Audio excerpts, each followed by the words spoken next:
Forget about boring managers and couriers. We are diving into Japan's shadow labor market, where the concept of earning has always gone beyond common sense, from renting fake people to tasting dangerous dishes. Get ready for absolute historical madness. In this country, corporate ethics and strict samurai codes have spawned the most surreal ways to monetize life. We will show you professions paid for with gold or incredible risk. This is not fiction, but the real ruthless Japanese economy in action. Food taster survival. Every gourmet's dream is to eat the most expensive and exquisite dishes prepared by the country's best chefs for free. But in this profession, every chic dinner could be your last, turning a luxurious meal into a truly dangerous lottery with high stakes. In the paranoid Japan of the Edo period, rulers' lives were constantly under threat, so they hired dokumiyaku. These elite tasters had to eat a portion of the shogun's food to check it for biological surprises, prepared by sneaky and cunning enemies. The workday consisted of agonizing waiting.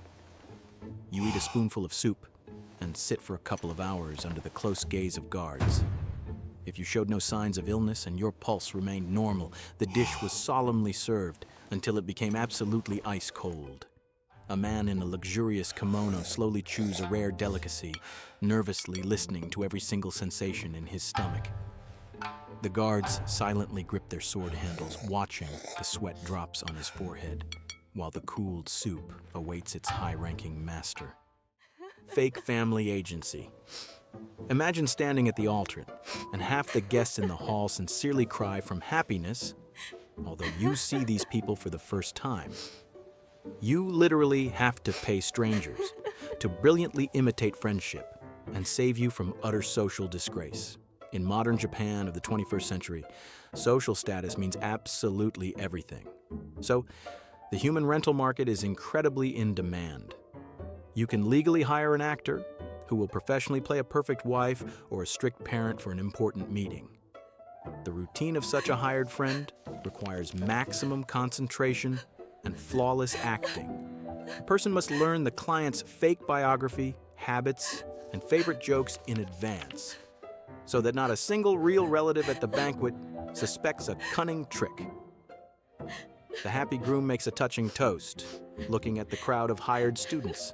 The camera captures their artificial tears of emotion in close-up, while the counter in the agency's hidden app methodically deducts yen for every minute of this paid idol. Rent a middle-aged man. Imagine going to a website, picking an unremarkable man in glasses from a catalog, paying for an hour of his time and drinking coffee with him. You do not pay him for expert advice or physical labor, but simply for him to remain completely silent. Always. After the economic crisis of the 90s, a huge number of lonely people appeared in modern Japan, and the rental service for a dad became incredibly popular. Clients buy the illusion of stability in the form of an ordinary, quiet 50-year-old man. The daily tasks of such a worker strike with their surrealism. On Monday, he builds your IKEA closet. On Tuesday, he listens to complaints about your boyfriend. And on Wednesday, he just sits next to you while you unhurriedly feed ducks in the Central Park. The client emotionally complains about the unfairness of life while sipping her cold latte. The rented companion in a crumpled jacket professionally nods his head and sighs with paternal understanding, secretly checking the ticking timer on his wristwatch. Tokyo train pushers. Your main qualification is physical strength and the ability to completely ignore the personal space of others. You put on white gloves, a cap, and begin to energetically place live people into the closing doors of a tightly packed railway train car. This wild concept arose in Tokyo during the rapid economic growth of the 70s.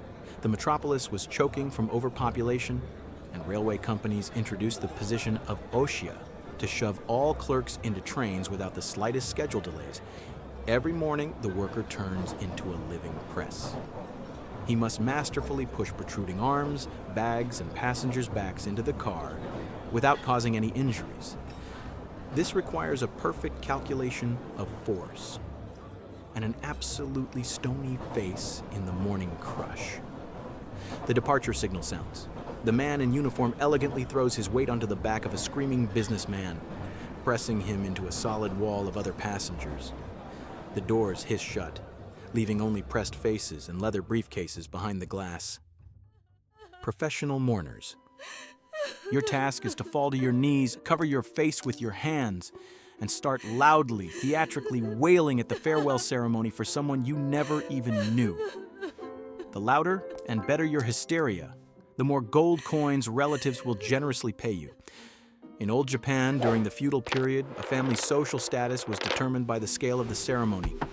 Therefore, wealthy clans massively bought the services of nakimi, professional actresses who skillfully imitated unbearable grief and moved crowds to tears. The routine demanded incredible endurance of the vocal cords. The women had to sob for days on end, perfectly adapting to the required tonality of sorrow. If an actress slacked off or cried insincerely, her substantial fee was simply and ruthlessly cut down. The procession moves slowly towards the local temple. The hired actress bursts into a flawlessly rehearsed hysteria, theatrically wiping dry eyes with a silk handkerchief. Relatives exchange pleased glances, evaluating the powerful acoustic effect of their investment. Street ad clowns. You put on an incredibly colorful kimono, paint clown makeup on your face, pick up a giant drum, and go outside. Your absolute goal is to create such unbearable visual and auditory chaos that ordinary passers-by simply cannot physically ignore your loud presence. When Japanese stores needed aggressive marketing in the 19th century, Chindonya appeared.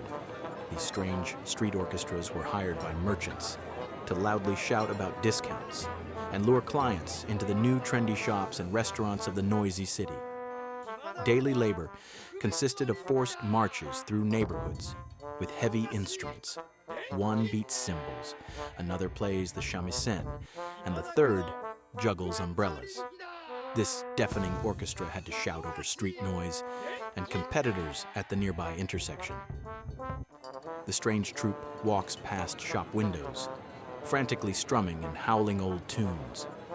People unhappily plug their ears, but still mechanically turn their heads to read the large store name clearly painted on the broad back of the actively dancing musician. Human Mountain Taxi. Your job is literally to serve as a living engine for elite transport. You lift a huge wooden cabin with a person sitting inside onto your rubbed shoulders and drag this heavy structure on foot through mountains, dense forests, and incredibly narrow city streets. Before the invention of modern trains and cars in feudal Japan, palanquins were the only way to travel comfortably. This luxury was provided by kagokaki, pumped men in loincloths working in the grueling mode of heavy draft horses without any brakes. The work led to colossal physical overloads. In a couple of years, porters had to move absolutely synchronously so as not to make the important passenger sick. They walked under the scorching sun and pouring rain, working at the limit of human capabilities, having no right to pause on a very steep mountain climb. Two porters covered in thick sweat with stone faces wade across a stormy river, struggling to keep their balance on slippery rocks. And inside the swaying wooden box sits a happy, wealthy official who is calmly and unperturbedly drinking his hot tea. Japanese history proves that human ingenuity in the search for earnings knows absolutely no limits. The economy will always find a way to monetize your anxieties, laziness, or loneliness, turning absolute social absurdity into a legal and highly profitable labor market. In a world where you can easily hire a fake wife or a professional threat taster, the line between social madness and strict business is erased forever. Subscribe to the channel and hit the bell so you don't miss our new mind-bending visual investigations.